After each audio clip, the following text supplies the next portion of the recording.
우리에게 말씀을 해주시며 우리가 다 하나님의 음성 듣게 도와주시고 주님의 말씀이 나에게 레마가 되게 도와주시고 생명양식 되게 도와주시옵소서. 이곳이 항상 하나님을 만나는 장소요 복과 은혜를 입어 변화를 체험하는 장소 되게 도와주시옵소서. 예수님의 이름으로 기도합니다. 아멘. 할렐루야. 주님께서 우리와 같이 계십니다. 하나님이 함께 하시는 이 시간 좋은 일이 있을 줄 믿습니다. 우리 옆에 계신 분들께 한번 인사하겠습니다. 당신에게 좋은 일이 일어납니다. 당신에게 좋은 일이 일어납니다. 나를 축복하는 선포를 한번 하겠습니다. 나에게 기적이 일어납니다. 나에게 기적이 일어납니다. 믿습니다. 아멘. 우리 입술의 고백대로 하나님이 들으시고 이루실 줄 믿습니다. 오늘은 복음에 합당한 삶이라는 제목으로 말씀이 오늘은 나누겠습니다. 우리는 다 복음에 빚진 자입니다. 내 힘과 능력으로 구원을 받은 것이 아닙니다. 내가 의로웠기 때문에 구원을 받은 것도 아니고 내가 선행을 했기 때문에 구원을 얻은 것도 아닙니다. 내 지식과 지혜로 구원을 얻은 것이 아닙니다. 우리는 모두 다 씻지 못할 죄를 하나님께 지었습니다. 하나님께 원수된 삶을 살았습니다. 그러다가 이제는 예수님을 믿어 구원을 얻게 되었습니다. 하나님이 자녀가 되고 복음 안에서 영혼이 잘된 같이 우리 하는 범사가 잘되고 강건한 생명을 얻게 되었습니다. 우리가 복음으로 구원을 얻고 복을 받았으니 이제는 복음에 합당한 삶을 살라고 바울사도는 우리에게 권면을 하고 있습니다. 복음에 합당한 삶은 구체적으로 어떠한 삶입니까? 세 가지를 말씀드리겠습니다. 첫째, 복음에 합당한 삶이란 그리스도를 위하여 사는 삶입니다. 한번 따라해 주시기를 바랍니다. 그리스도를 위하여 사는 삶.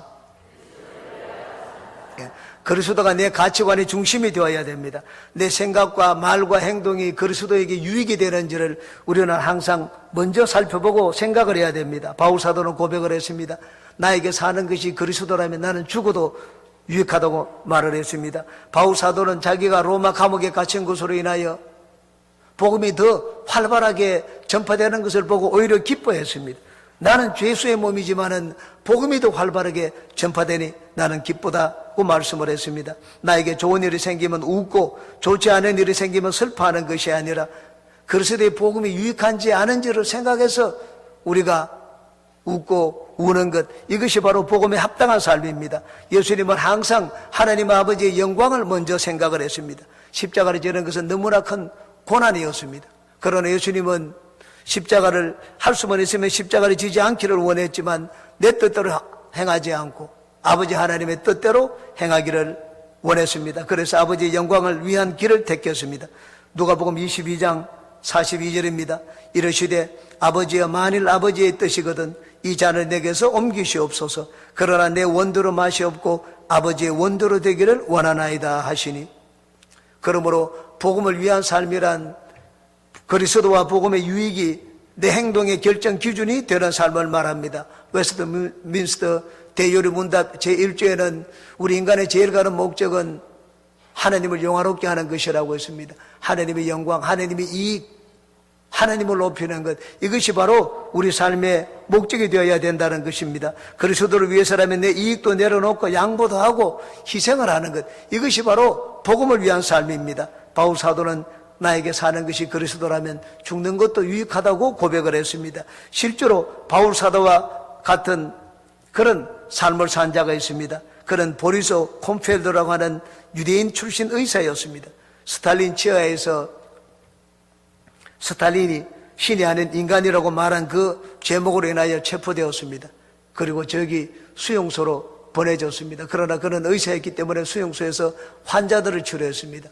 환자들을 치료하는데 지시를 받았습니다.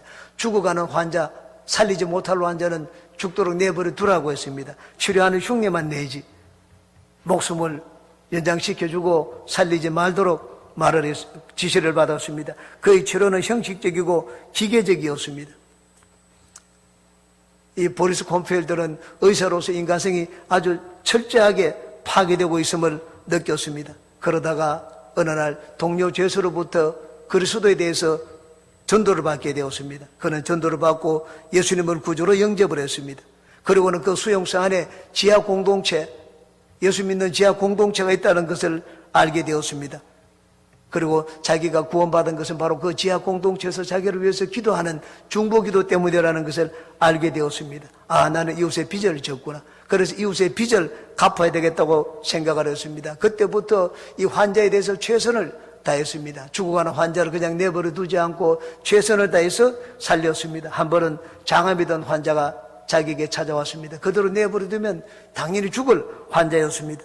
그러나 기도를 하며 그 환자를 열심을 다하여 살려내었습니다. 소생이 확실해지던 날, 어느 날 그 환자가 물었습니다.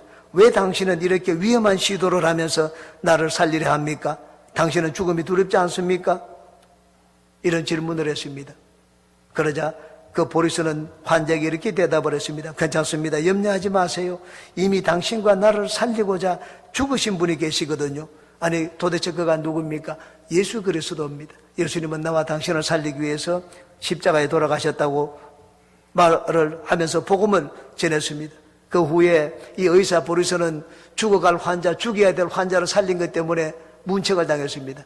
그래서 거기서 처형을 당했습니다. 처형되는 순간 이 보리스에게 생명을 받고 복음을 받은 이 환자는 땅에 엎드려 흐느끼면서 이런 고백의 기도를 드렸습니다. 보리스 씨여, 알겠습니다. 이제는 나도 내 최선을 바쳐 주님을 위해서 살겠습니다.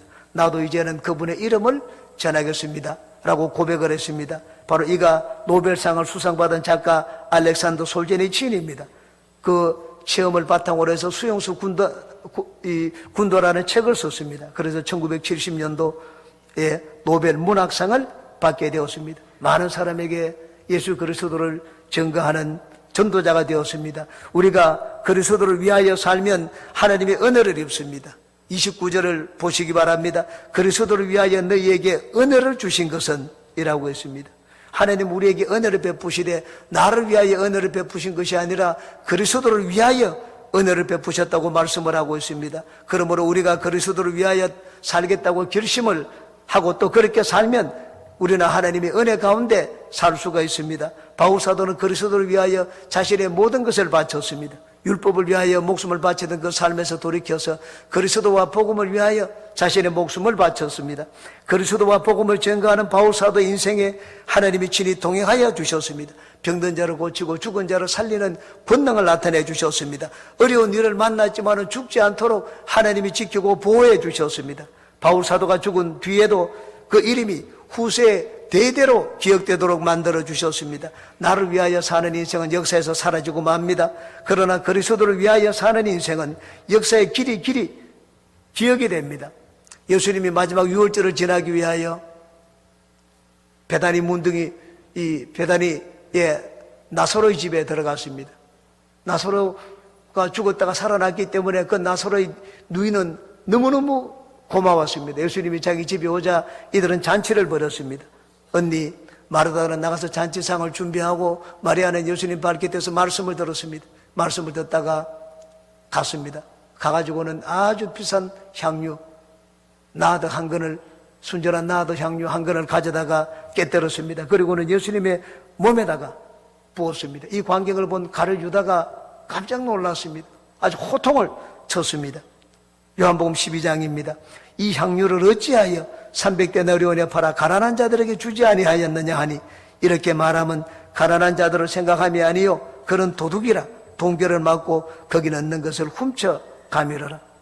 이 말을 듣고 난 다음 예수님이 말씀을 하셨습니다. 마가복음 14장입니다. 그는 힘을 다하여 내 몸에 향유를 부어 내 장례를 미리 준비하였느니라. 내가 진실로 너희에게 이르노니 온 천하에 어디서든지 복음이 전파되는 곳에는 이 여자가 행한 일도 말하여 그를 기억하리라 하시니라.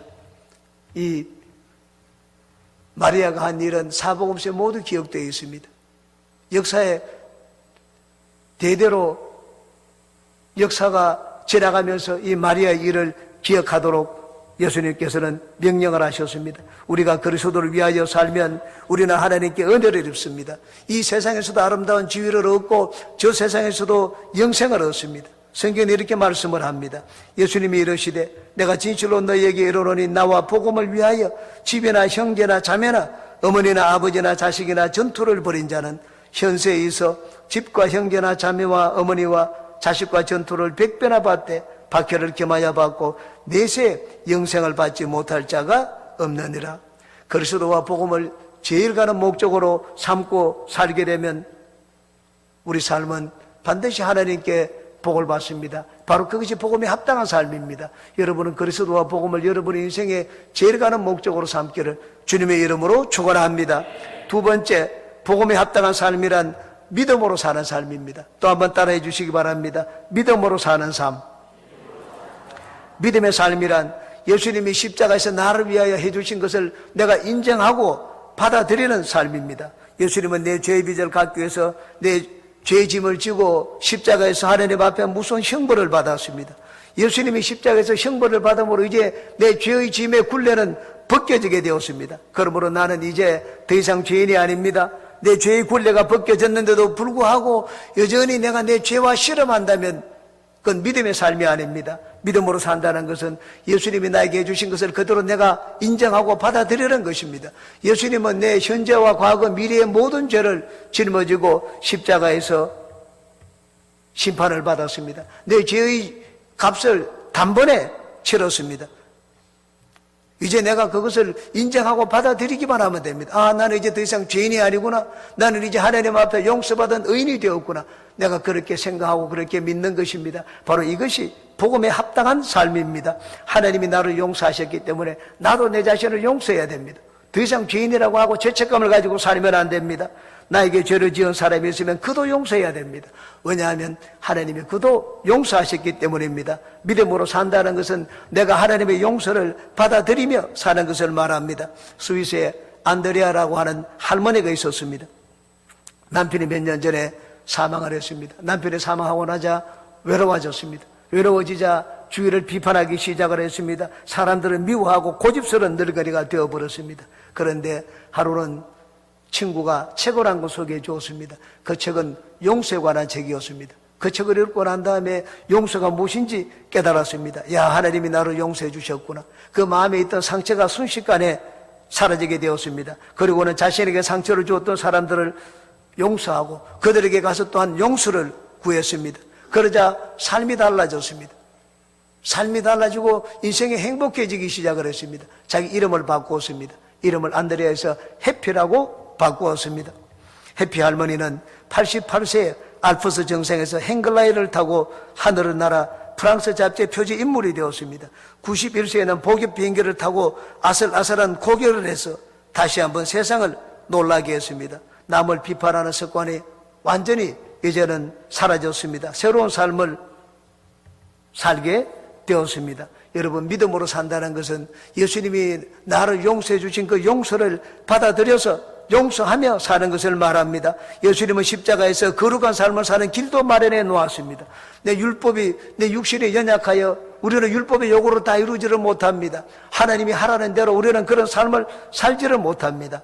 그것을 아시기 때문에 예수님은 우리에게 성령을 보내주셨습니다. 내가 나쁜 습관에서 벗어나서 거룩하고 경건한 삶을 살 수 있도록 주님은 우리에게 성령을 보내주셨습니다. 그러므로 누구든지 믿기만 하면, 하나님께 믿음으로 구하면 성령을 받을 수가 있습니다. 여러분, 우리가 얻지 못하는 것은 구하지 않기 때문입니다. 예수님이 말씀을 하셨습니다. 구하라. 그러면 하늘에 계신 너희 아버지께서 너희에게 성령을 주시겠다고 말씀을 하셨습니다. 예수님이 우리에게 성령을 주시기 위하여 십자가에 달려 생명을 바쳤습니다. 그런데도 우리가 성령을 구하지 않는다면 우리는 믿음으로 사는 것이 아닙니다. 복음에 합당한 삶을 살지 못하는 것입니다. 믿음으로 사는 복음에 합당한 삶이란, 믿음의 삶이란 예수님이 십자가에서 나를 위하여 이루어 놓으신 것을 내가 인정하고 받아들이는 삶입니다. 예수님은 또한 십자가에서 병 고침 받는 은혜를 마련해 놓았습니다. 베드로전서 2장 24절입니다. 친히 나무에 달려 그 몸으로 우리 죄를 담당하셨으니 이는 우리로 죄에 대하여 죽고 의에 대하여 살게 하려 하심이라. 그가 채찍에 맞음으로 너희는 나음을 얻었나니 라고 말씀을 했습니다.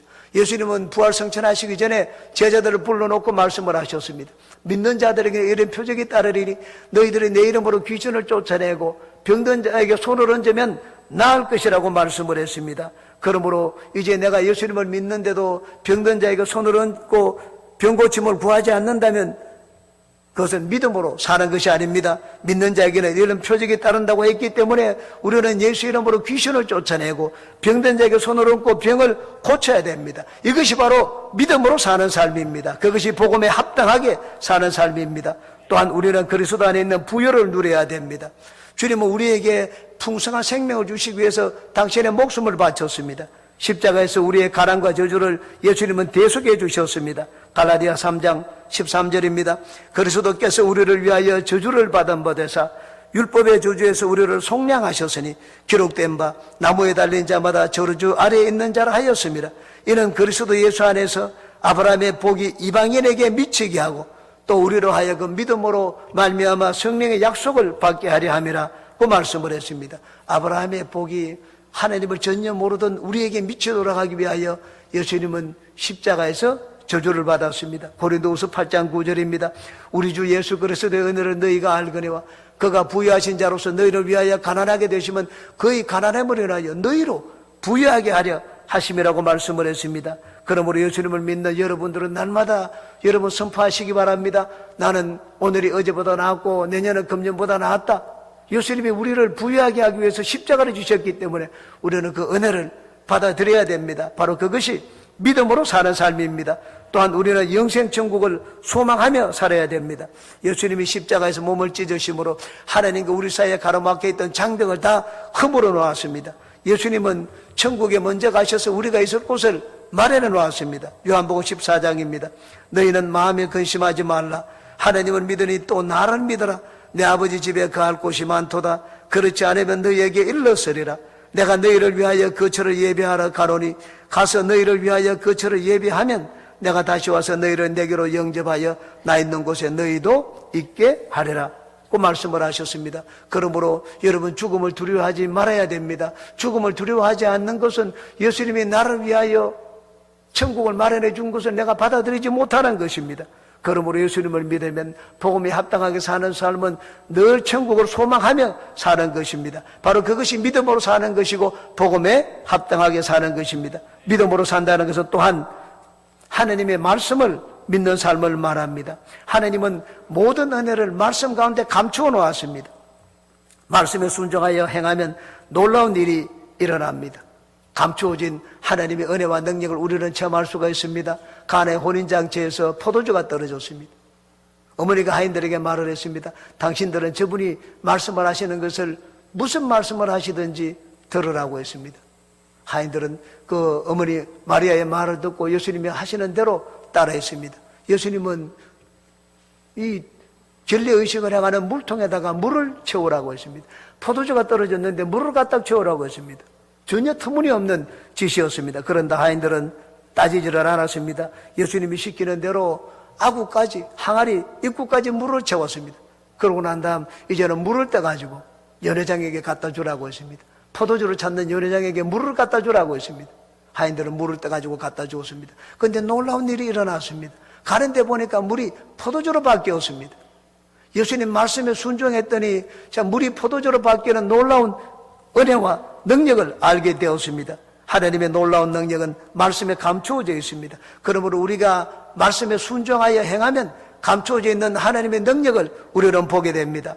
우리가 내 앞에서 어떤 일이 일어날지, 무슨 일이 어떻게 일어날지 모릅니다. 하나님의 기적을 보기 위해서는 하나님 말씀에 순종하면 됩니다. 나만 장군은 엘리샤가 지시하는 말을 들었습니다. 요단강에 가서 내 몸을 7번 담그었다가 일어나라고 했습니다. 처음에는 화가 났습니다.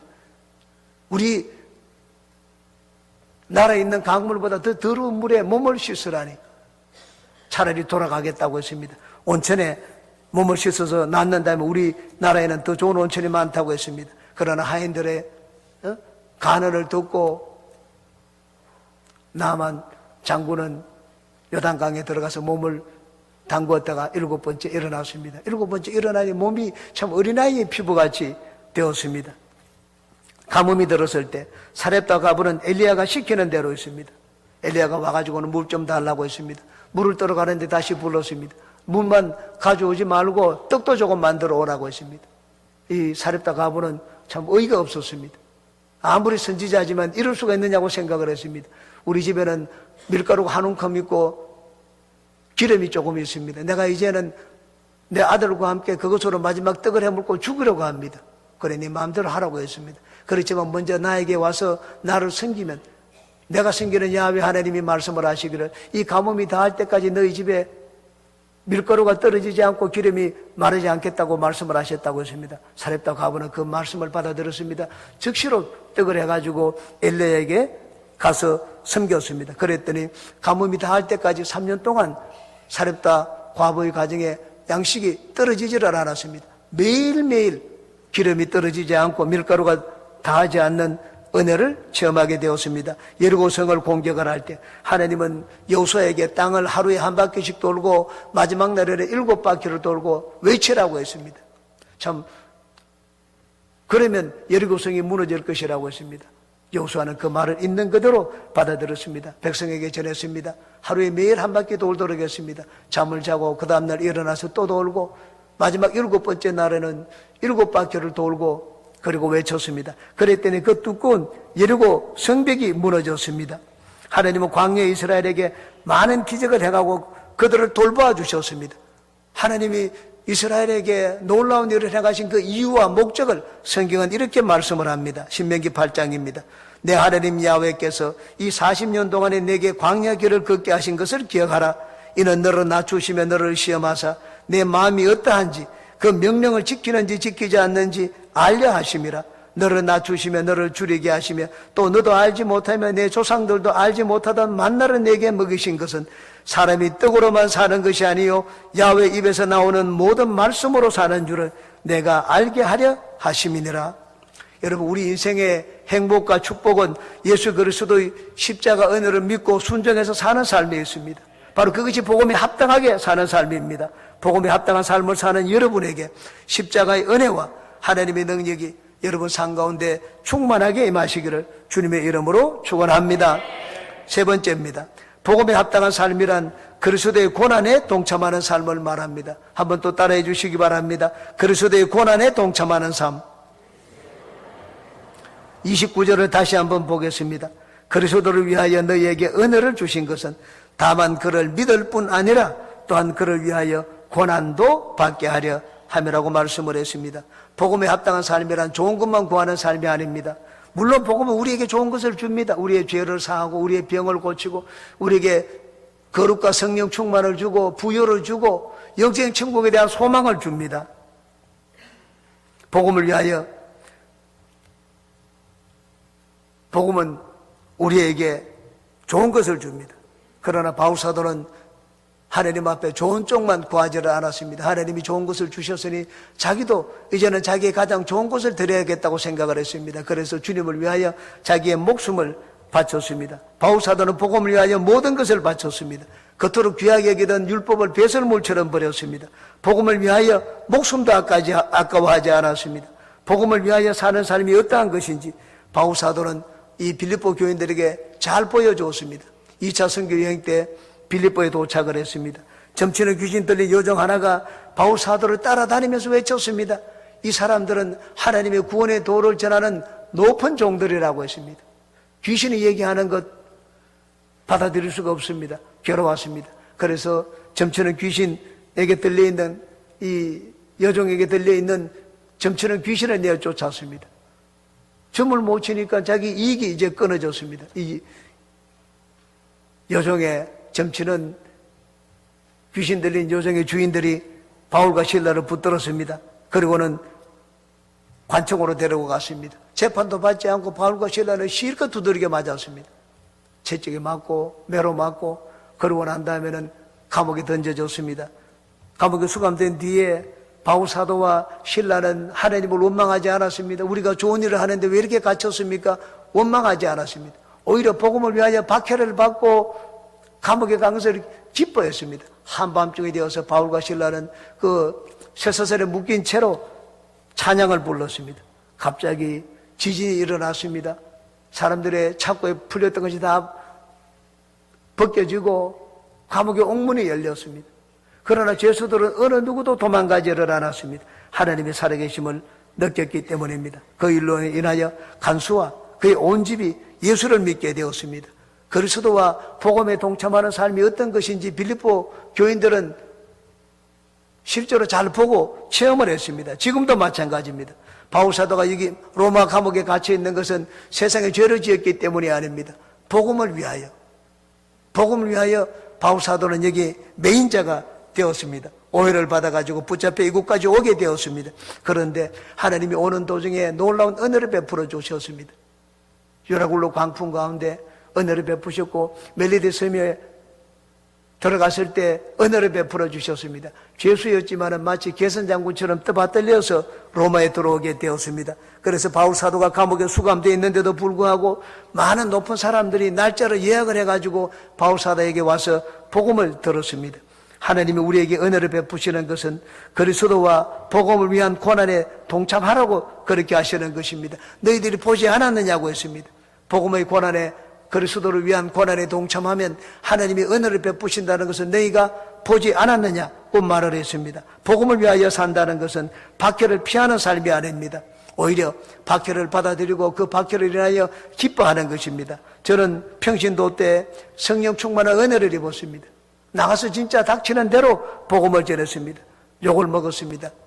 교장 선생님에게 박해를 많이 받고 인격적인 그런 무시를 당하고 모멸감을 느끼기도 했습니다. 그러나 돌아서면 기뻤습니다. 성령이 주시는 기쁨을 늘 느꼈습니다. 복음을 위하여 산다는 것은 박해를 피하지 않는 삶을 말합니다. 여러분, 여기 두 가지 심지를 가지고 심지 뽑기를 하는데 오른쪽 심지를 뽑으면 여러분에게 100만 원을 주고 왼쪽 심지를 뽑으면 여러분이 뺨을 10대 맞습니다. 그러면 여러분이 어느 심지를 뽑겠습니까?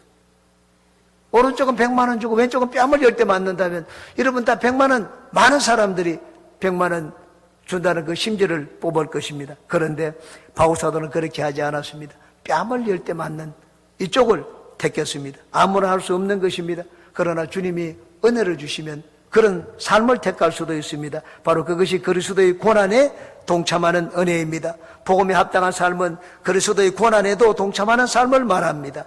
좋은 것 주겠다면 주님 앞에 달려 나오다가도 주님을 위하여 내 생명을 드릴 사람 나오라고 하면 다 도망간다면 그건 복음에 합당한 삶이 아닙니다. 예수님의 제자들은 예수님의 십자가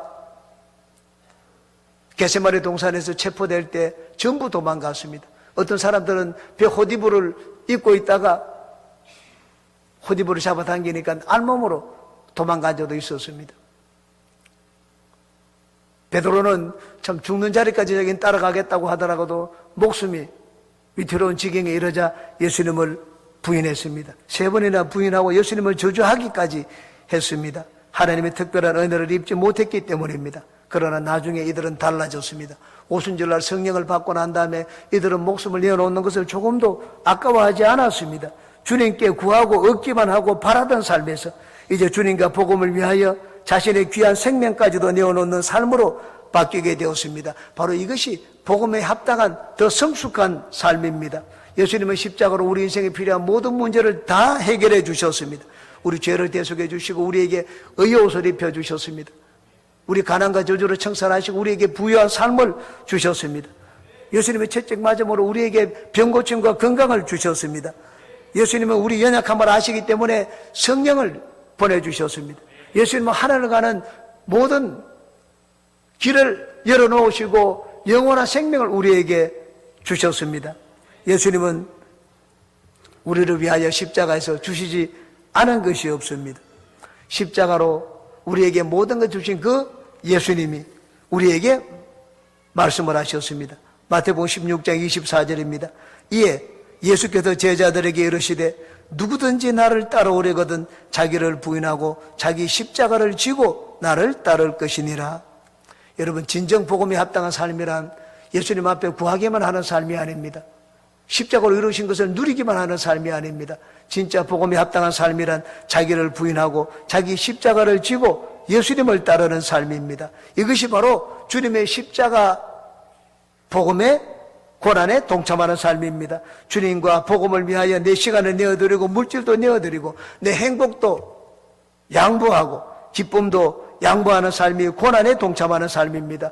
여러분, 우리 교우 가운데 어려움을 당하는 자가 있으면 찾아가서 그들을 위로하고 돕고 하기 위해서는 내 시간도 희생해야 되고 물질도 희생해야 됩니다. 바로 그렇게 하는 것이 예수님의 십자가 고난에 동참하는 삶입니다.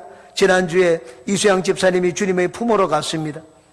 입관 예배를 드리는데 제가 기억하기에 제가 인도한 중에 제일 많은 성도들이 참석을 했습니다. 슬픔을 당한 유가족들을 위로해 주시는 것을 보았습니다. 새벽 예배가 있는 것도 아니고 수요 예배가 있는 것도 아니었습니다. 예배가 없는 시간이었지만 많은 성도들이 참석해서 위로에 동참하는 것을 보았습니다. 여러분 바쁜 가운데 시간을 희생하고 또 조의금을 드리기 위해서 물질도 희생하고 하여 위로의 마음을 나누는 것을 보았습니다. 바로 그런 삶이 복음을 위하여 주님의 고난에 동참하는 삶입니다. 교회를 섬기는 삶에 내 시간을 드리고 물질을 드리는 것, 이것이 바로 십자가 고난에 동참하는 삶입니다. 저는 이번에 신방을 하면서 몇몇 분들에게서 교회 건축을 위해서 헌신하겠다는 이야기를 들었습니다. 재판에 걸려 있는데 재판에 이기기만 하면은 얼마를 들여서 교회를 세우겠다, 건축하겠다 하고 말씀을 하는 것을 보았습니다. 주님을 위하여 내 자신을 희생하겠다고 하는 그런 삶이 바로 십자가 고난에 동참하는 삶입니다. 여러분 반드시 죽는 것만이 십자가 고난에 동참하는 것이 아닙니다. 예수님은 우리가 죽기를 원하지 않습니다. 주님을 위하여 살기를 원합니다. 고난 가운데 주님의 영광을 나타내기를 원합니다. 주님은 나를 위하여 모든 것을 다 해주셨기 때문에 나도 이제 내 것을 들여서 주님을 사랑하겠습니다. 이것이 바로 주님의 고난에 동참하는 삶입니다. 그것이 바로 복음에 합당한 삶입니다. 말씀을 맺습니다. 복음에 합당한 삶이란 주님께서 나를 위하여 해주신 것을 올바로 누릴 줄 아는 삶입니다. 그것이 바로 주님의 뜻을 받아들이는 삶이고 주님의 뜻에 맞는 삶입니다. 주님이 귀한 피를 흘려서 내 삶에 필요한 모든 것들을 전부 다 마련해 놓았기 때문에 우리는 십자가를 바라볼 때마다 예수님이 해주신 것을 구해야 됩니다. 하나님 우리에게 거저 주셨는데 은혜를 누리지 않는다면 그건 잘못된 삶입니다.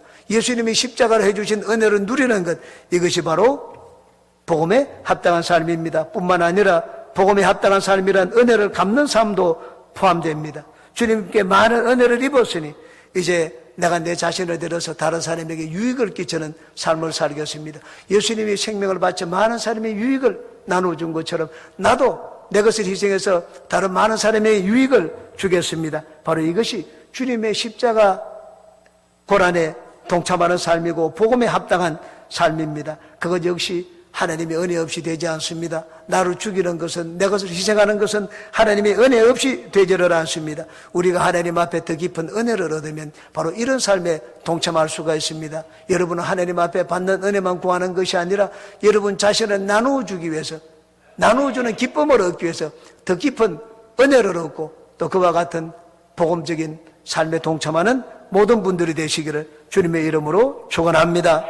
기도하겠습니다. 좋으신 주님이시여, 복음에 동참하는 삶이 어떤 것인지 바울사도가 우리에게 보여주었습니다. 예수님이 십자가로 우리를 위하여 다 해주신 것을 우리가 받아들이게 도와주시옵소서. 하나님의 은혜를 체험하며 살게 도와주시옵소서. 뿐만 아니라 예수님과 같은 삶을 살기를 원합니다. 예수님이 희생하여 많은 사람을 살린 것처럼 우리도 내 것을 희생하여 많은 사람에게 유익을 주는 삶을 살게 도와주시옵소서. 그런 삶을 사는 자에게 하나님의 은혜로 인생을 돌봐 주시옵소서. 예수님의 이름으로 기도합니다. 아멘. 주님의 빛 비추게 하소서. 세상 가운데 거룩함으로 주님의 빛 비추게 하소서. 예수의 이름으로 일어서도 말씀을 생각하시면서 주여 삼차오고 통성으로 기도합니다. 주여!